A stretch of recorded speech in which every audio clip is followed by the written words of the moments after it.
ब्रह्ममुहूर्तम् परमपुनीतम्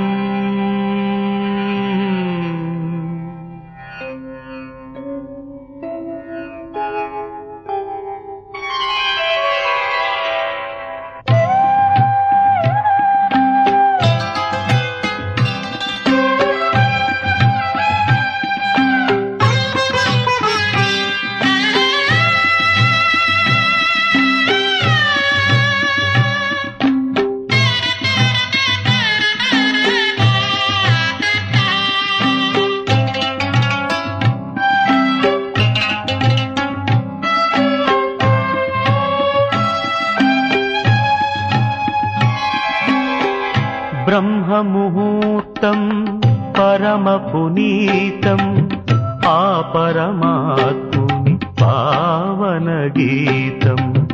ओ मनसा मेलुको अलसतने मानुको ओ मनसा मेलुको अलसतने मानुको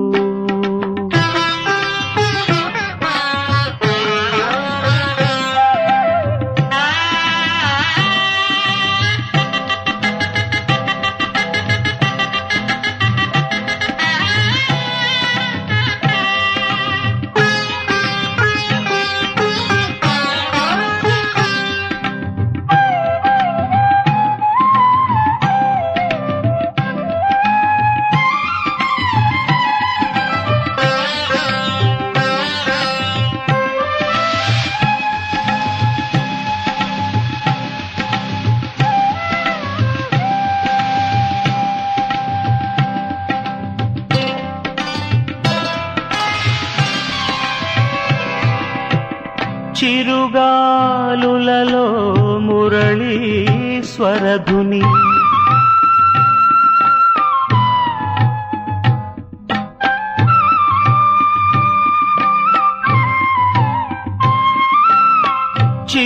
చిరుగాలులలో మురళీ స్వరధుని విరబూసినది నాదన మధువని చైతన్యంతో నేలా నింగి కదలాడినవి కాంతులు నిండి ఓ మనసా మేలుకో అలసటనే మానుకో ఓ మనసా మేలుకో అలసటనే మానుకో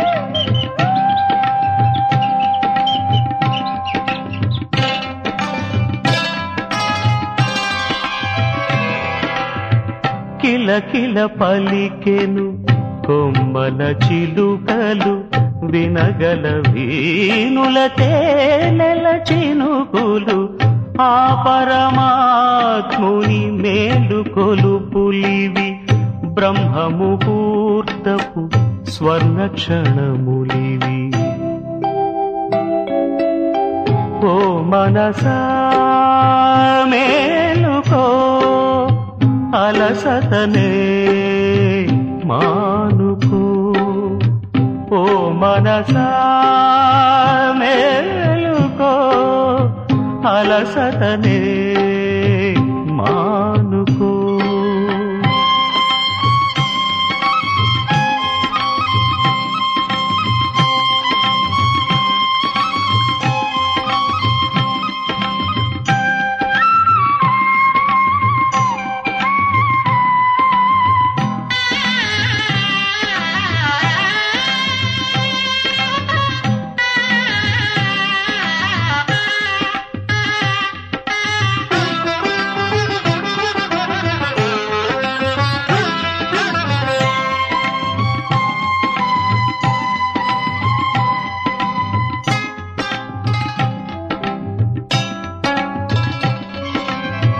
నిదురకు జ్ఞానం ఆమడ దూరం జాగరూకులకి ఆ వరదానం.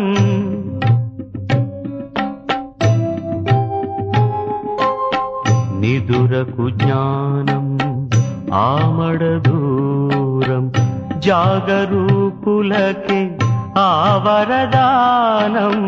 మరువకు మనసా సంధ్యా సందేశం విడువకు మనసా జీవన ప్రకాశం.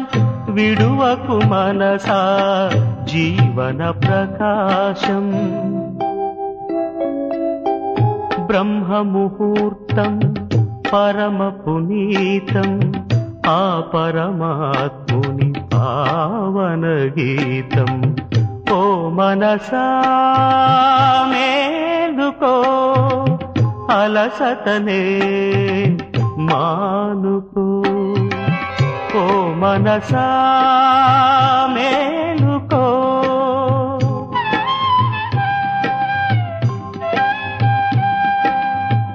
ఓ మనసా మేలుకో.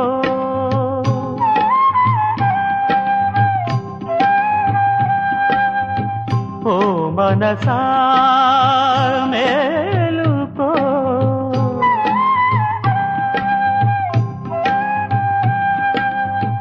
ఓ మనసా మేలుకో.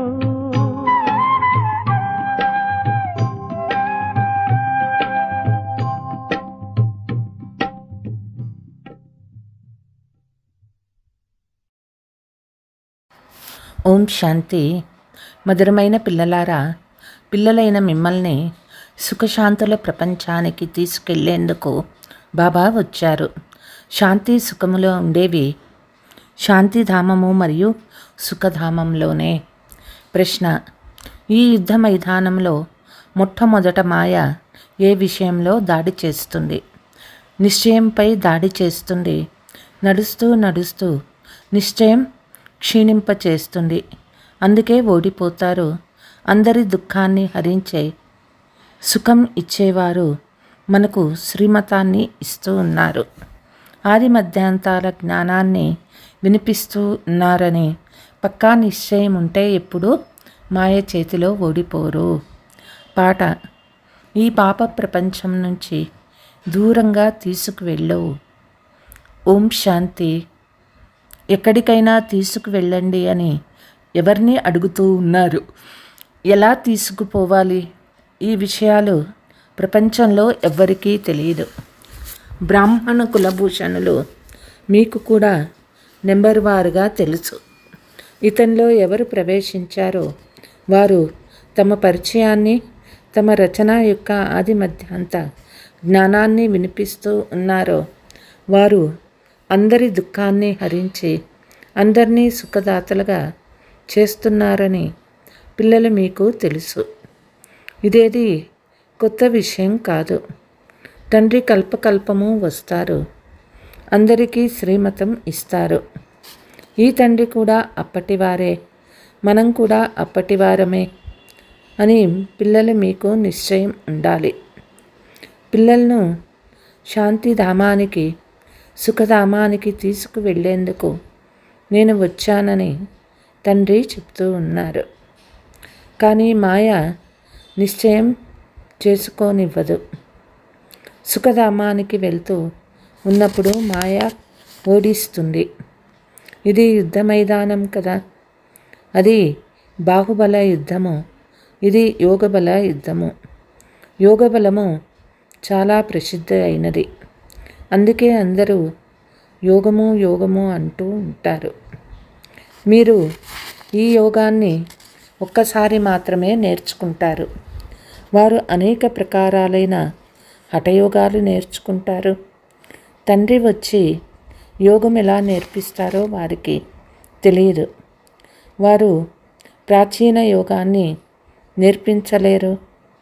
ఆ తండ్రే ఇప్పుడు రాజయోగాన్ని నేర్పిస్తూ ఉన్నారని పిల్లలు మీకు బాగా తెలుసు. ఆ తండ్రిని మీరు ఓ పతిత పావన రండి, సుఖశాంతులు ఉన్న చోటుకి తీసుకువెళ్ళమని స్మృతి చేస్తారు. శాంతిధామము, సుఖధామాలలో మాత్రమే విశ్రాంతి ఉంటుంది. దుఃఖధామంలో విశ్రాంతి ఎలా ఉంటుంది? విశ్రాంతి లేనందునే డ్రామా అనుసారము తండ్రి వస్తారు. దీనిని దుఃఖధామం అని అంటారు. ఇక్కడ దుఃఖమే దుఃఖం ఉంటుంది. దుఃఖ పర్వతాలు విరిగి పడుతూ ఉన్నాయి. భలే, ఎంత ధనవంతులైనా ఎవరైనా ఏదో ఒక దుఃఖం తప్పకుండా ఉంటుంది. మనం మధురమైన తండ్రి జతలో కూర్చొని ఉన్నాము. ఆ తండ్రి ఇప్పుడు వచ్చారని పిల్లలు మీకు తెలుసు. ఇప్పుడు మీకు డ్రామా రహస్యం కూడా తెలుసు. తండ్రి ఇప్పుడు ఆత్మలైన మనల్ని తమ వెంట తీసుకువెళ్ళేందుకు వచ్చారు. ఆయన మన తండ్రి కనుక ఆత్మలైన మనకి చెప్తూ ఉన్నారు. ఆత్మ పరమాత్మ చాలా కాలం వేరుగా ఉన్నారనే గాయనం కూడా ఉన్నది. శాంతిధామంలో ఆత్మలన్నీ కలిసే ఉంటారు. ఇప్పుడు తండ్రి ఇక్కడికి వచ్చారు. ఇంకా అక్కడ మిగిలి ఉన్న కొన్ని ఆత్మలు కింద నుండి వస్తూ ఉంటాయి. ఇక్కడ తండ్రి మీకు ఎన్నో విషయాలు అర్థం చేయిస్తారు. ఇంటికి వెళ్తూనే మీరు మర్చిపోతారు. వాస్తవానికి చాలా సులభమైన విషయము. సర్వులకు సుఖదాత, శాంతిదాత అయిన తండ్రి కూర్చొని పిల్లలకు అర్థం చేయిస్తూ ఉన్నారు. ఇప్పుడు మీరు చాలా కొద్ది మంది మాత్రమే ఉన్నారు. మెల్లమెల్లగా సంఖ్య వృద్ధి చెందుతూ ఉంటుంది. మీకు తండ్రి పైన గుప్త ప్రేమ ఉన్నది. మీరు ఎక్కడున్నా బాబా మధువనంలో కూర్చొని ఉన్నారని బుద్ధిలో ఉంటుంది. తండ్రి చెప్తూ ఉన్నారు, నన్ను మూలవతనంలో స్మృతి చేయండి. మీ నివాస స్థానం కూడా అదే కనుక తండ్రిని తప్పకుండా స్మృతి చేస్తారు. వారిని మాతా పిత అని అంటారు. వారిప్పుడు మన వద్దకు వచ్చారు. తండ్రి చెప్తూ ఉన్నారు, నేను మిమ్మల్ని తీసుకువెళ్ళేందుకు వచ్చాను. రావణుడు మిమ్మల్ని తమో ప్రధానంగా పతితంగా చేశాడు. ఇప్పుడు సతో ప్రధానంగా పవిత్రంగా అవ్వాలి. పతితులు ఎలా వెళ్ళగలరు? తప్పకుండా పవిత్రంగా అయ్యే తీరాలి. ఇప్పుడు ఒక్క మనిషి కూడా సతో ప్రధానంగా లేడు. ఇది తమో ప్రధానమైన ప్రపంచము. ఇది మనుషులకు సంబంధించిన విషయమే. సతో ప్రధానం, సతో రజో తమోల రహస్యం మనుషులకు మాత్రమే అర్థం చేయిస్తారు. తండ్రి తన పిల్లలకు మాత్రమే అర్థం చేయిస్తున్నారు. ఇది చాలా సులభము. ఆత్మలైన మీరు మీ ఇంట్లో ఉండేవారు. అక్కడ అన్ని పావనాత్మలే ఉంటారు. అపవిత్రులు ఎవ్వరూ ఉండలేరు. దాని పేరే ముక్తిధామము. ఇప్పుడు తండ్రి మనల్ని పావనంగా చేసి పైకి పంపిస్తారు. మళ్ళీ మీరు పాత్రను అభినయించేందుకు సుఖధామంలోకి వస్తారు. సతో రజో తమోలోకి మీరే వస్తారు. బాబా మనల్ని విశ్రాంతి ఉన్న చోటుకి తీసుకువెళ్ళమని పిలుస్తారు కూడా. విశ్రాంతి ఎక్కడ లభిస్తుందో సాధు సన్యాసీలు మొదలైన వారెవ్వరికీ తెలియదు. సుఖము, శాంతి, విరామము ఎక్కడ లభిస్తాయో పిల్లలైన మీకిప్పుడు తెలుసు. ఇప్పుడు మనకు 21 జన్మల సుఖం ఇచ్చేందుకు బాబా వచ్చారు. చివర్లో వచ్చే వారందరికీ ముక్తిని ఇచ్చేందుకు వచ్చారు. ఆలస్యంగా వచ్చే వారి పాత్ర కొద్దిగానే ఉంటుంది. మీ పాత్ర అందరికంటే పెద్దది. 84 జన్మల పాత్ర అభినయించి పూర్తి చేశామని పిల్లలు మీకు తెలుసు. ఇప్పుడు చక్రము పూర్తి అవుతుంది. పాత వృక్షమంతా సమాప్తం అవుతుంది. ఇప్పుడు మీ గుప్త ప్రభుత్వము దైవీ వృక్షం యొక్క నాటు వేస్తూ ఉంది. వారు అడవి మొక్కలు నాటుతారు. ఇక్కడ తండ్రి మనల్ని ముళ్ళ నుంచి దైవీ పువ్వుల వృక్షాలుగా తయారు చేస్తూ ఉన్నారు. అది ప్రభుత్వమే, ఇది ప్రభుత్వమే. కానీ ఇది గుప్తము. ఆ ప్రభుత్వం ఏం చేస్తుంది, ఈ ప్రభుత్వం ఏం చేస్తుందో తేడా ఎంత ఉందో గమనించండి. వారికి కొంచెం కూడా అర్థం కాదు. వృక్షాల మొక్కలు నాటుతూ ఉంటారు. అడవి వృక్షాలు అనేక ప్రకారాలు ఉంటాయి. ఒక్కొక్కరు ఒక్కొక్క రకపు నాటు వేస్తారు. పిల్లలు మిమ్మల్ని మళ్ళీ దేవతలుగా చేస్తూ ఉన్నారు. మీరు సతో ప్రధాన దేవతలుగా ఉండేవారు. 84 జన్మల చక్రాన్ని చుట్టుకొని తమో ప్రధానంగా అయ్యారు. ఎవరూ కూడా సతో ప్రధానంగా ఉండటం జరగనే జరగదు. ప్రతి వస్తువు కొత్తది నుండి పాతదిగా అయ్యే తీరాలి. మీరు 24 క్యారెట్ల బంగారుగా ఉండేవారు. ఇప్పుడు 9 క్యారెట్ల బంగారు నగగా అయ్యారు. మళ్ళీ 24 క్యారెట్ల బంగారంగా అవ్వాలి. ఈ విధంగా ఆత్మలే తయారవుతాయి కదా. బంగారు ఎలా ఉంటుందో నగ కూడా అలాగే ఉంటుంది. ఇప్పుడు అందరూ నల్లగా అపవిత్రంగా అయ్యారు. గౌరవప్రదంగా ఉండేందుకు నలుపు అని అనకుండా శ్యామ్ అని అనేశారు. ఆత్మ సతో ప్రధానంగా పవిత్రంగా ఉండేది. ఆత్మలో ఆ తర్వాత ఎంత మైలం ఏర్పడింది. ఇప్పుడు మళ్ళీ పవిత్రంగా అయ్యేందుకు బాబా యుక్తి కూడా తెలుపుతూ ఉన్నారు. ఇది యోగ అగ్ని. దీని ద్వారానే మీలోని మలినం తొలగిపోతుంది. తండ్రిని స్మృతి చేయాలి. నన్ను ఈ విధంగా స్మృతి చేయమని తండ్రి స్వయంగా చెప్తూ ఉన్నారు. నేను పతిత పావనుడను. మిమ్మల్ని అనేకసార్లు నేను పతితం నుండి పావనంగా చేశాను. ఇది కూడా ముందు మీకు తెలియదు. ఈరోజు మేము పతితులుగా ఉన్నాము. రేపు మళ్ళీ పావనంగా అవుతామని ఇప్పుడు మీకు అర్థమైంది.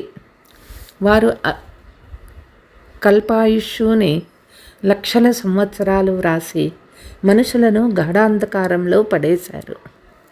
తండ్రి వచ్చి అన్ని విషయాలు బాగా అర్థం చేయిస్తూ ఉన్నారు.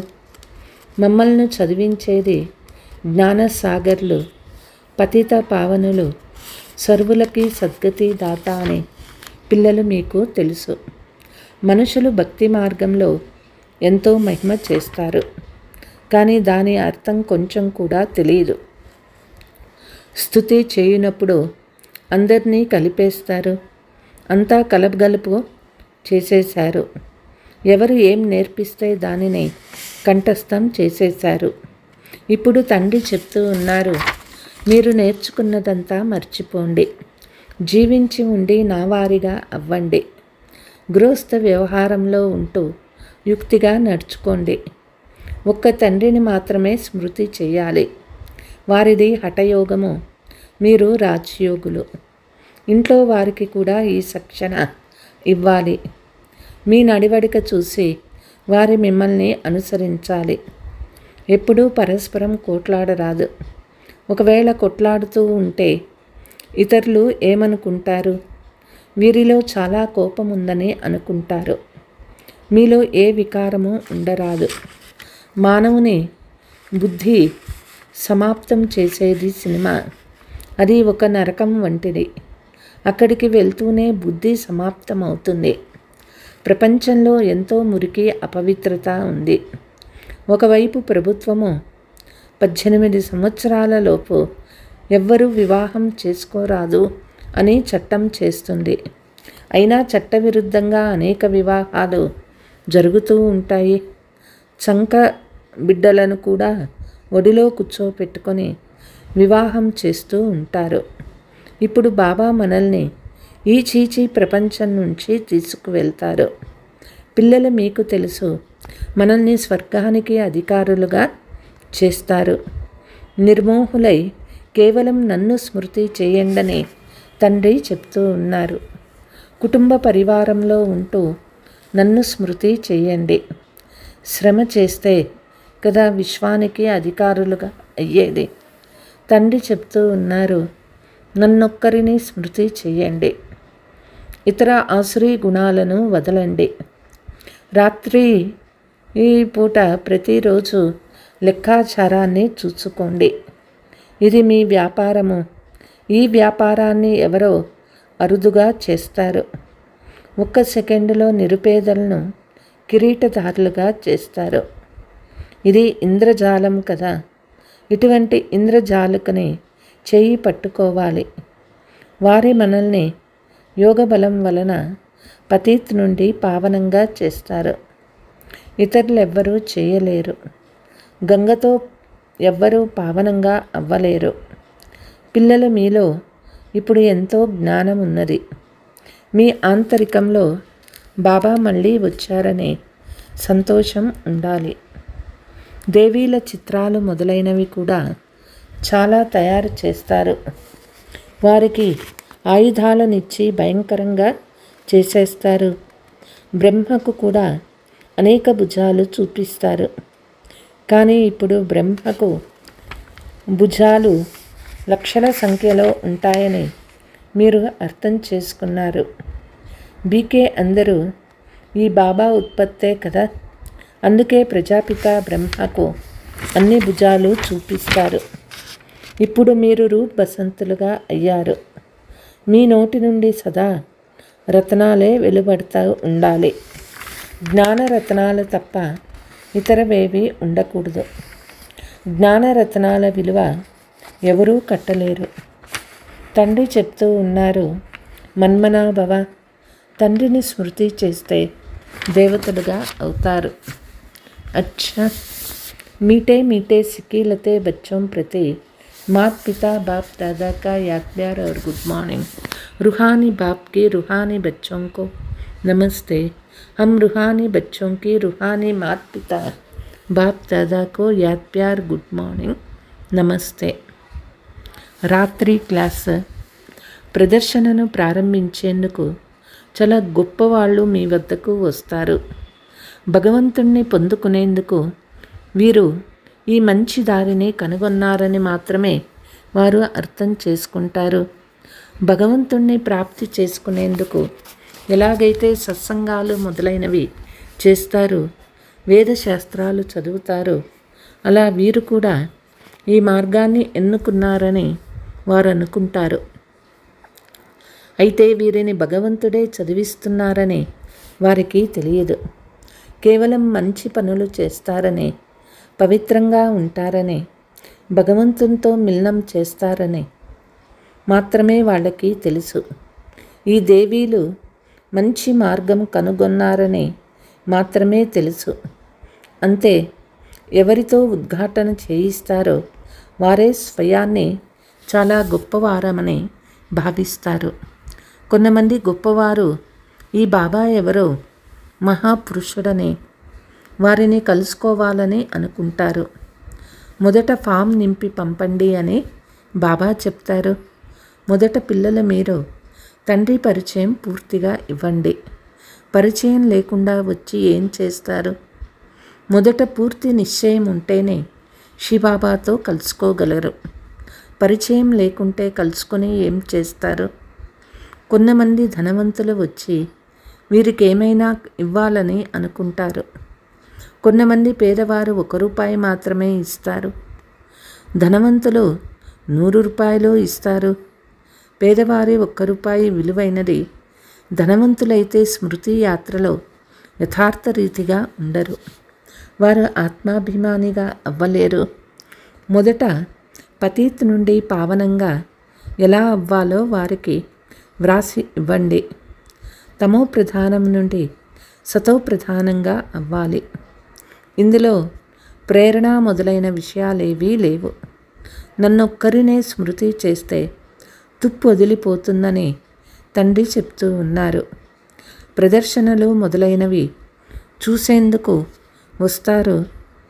2-3 సార్లు వచ్చి అర్థం చేసుకుంటూ వారికి బాణం తగిలిందని, దేవతా ధర్మానికి చెందినవారని, భక్తి బాగా చేశారని అర్థం చేసుకోవాలి.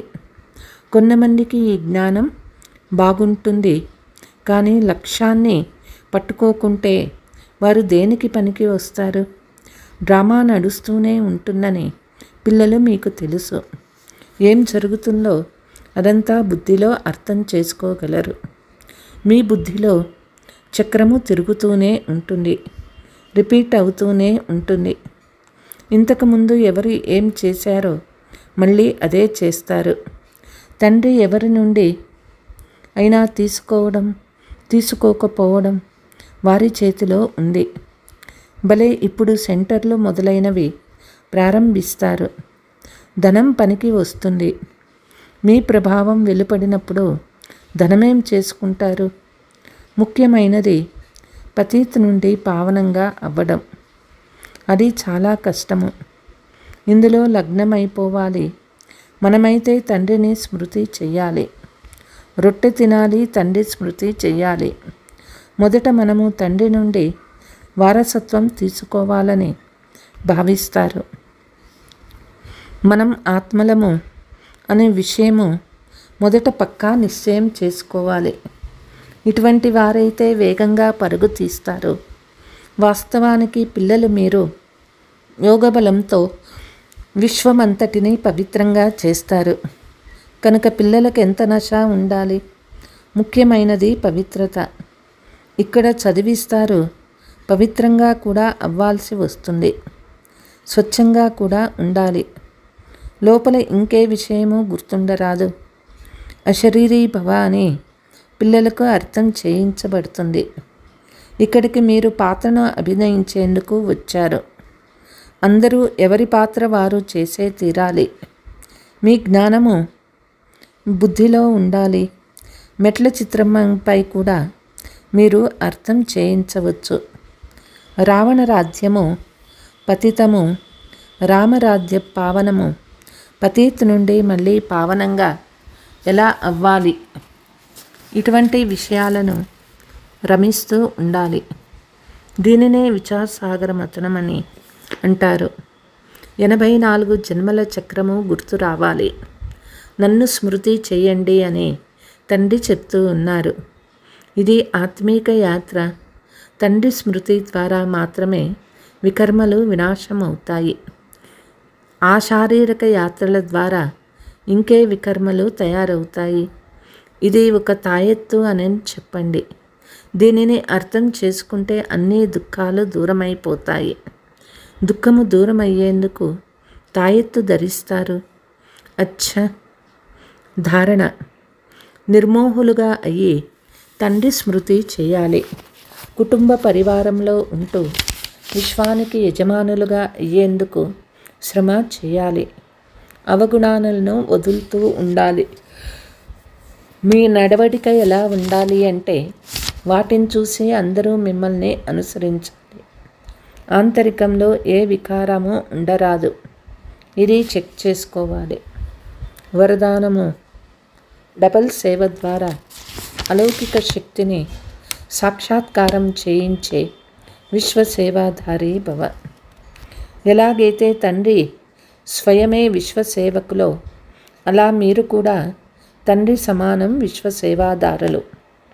శరీరం ద్వారా స్థూలమైన సేవ చేస్తూ మనస్సు ద్వారా విశ్వాన్ని పరివర్తన చేసే సేవలో తత్పరులై ఉండండి.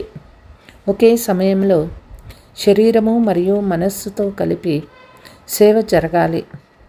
ఎవరైతే మనస మరియు కర్మణ రెండు సేవలు జతలో చేస్తారో చూసేవారికి వారి ద్వారా ఇదేదో అలౌకిక శక్తి అనే అనుభవం అవుతుంది, లేక సాక్షాత్కారం అవుతుంది. అందుకే ఈ అభ్యాసాన్ని నిరంతరంగా మరియు న్యాచురల్గా చేసుకోండి. మనసా సేవ కొరకు విశేషంగా ఏకాగ్రత యొక్క అభ్యాసాన్ని పెంచండి.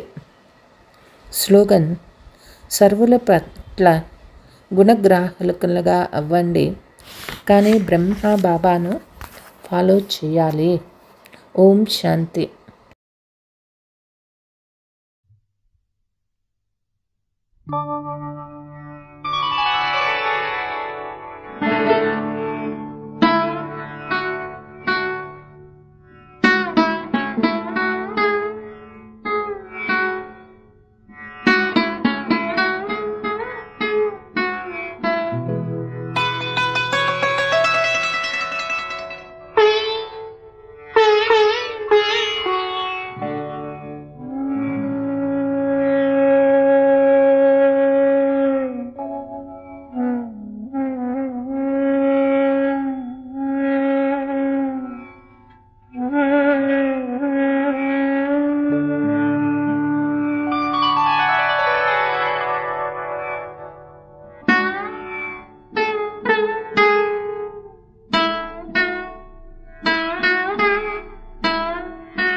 నవా